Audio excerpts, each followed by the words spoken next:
আপনার স্বামী যদি বিদেশ থাকে, প্রবাসে থাকে, অফিসে থাকে, কোনো পুরুষ পরপুরুষ যদি আপনার কাছে আসে, আপনি তার সাথে মিষ্টি ভাষায় কথা বলবেন না। ভাই একটু চা দেব, চাতে চিনি কেমন হয়েছে, আর একটু চিনি দেব, বলা যাবে না। বাস, আপনার ভাই নাই, আপনার ভাই নাই, পরে আসেন, আপনার ভাই নাই, পরে আসেন, শেষ, এক নাই। আর পুরুষরা, কোন বেগানা নারী আপনার আশেপাশে আসতে যাচ্ছে, চোখ লাল করে কথা বলবেন, সরেন। মিষ্টি ভাষায় কথা বলা যাবে না, কঠিন কর্কশ কণ্ঠে কথা বলতে হবে যদি নিজেকে সেফ রাখতে চান।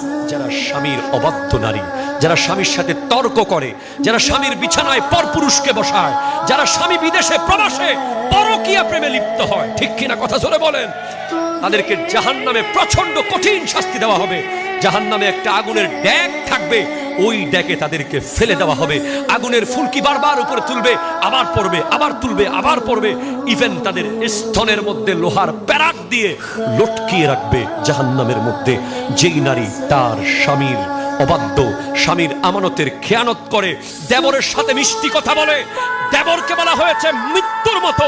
অনেক পুরুষ আছে নিজের ছোট ভাইকে দিয়ে বউকে ডাক্তারের কাছে পাঠায়। আমি সংসার ভাঙতে আসি নাই, আমি শরীয়ত বলতে এসেছি। আপনি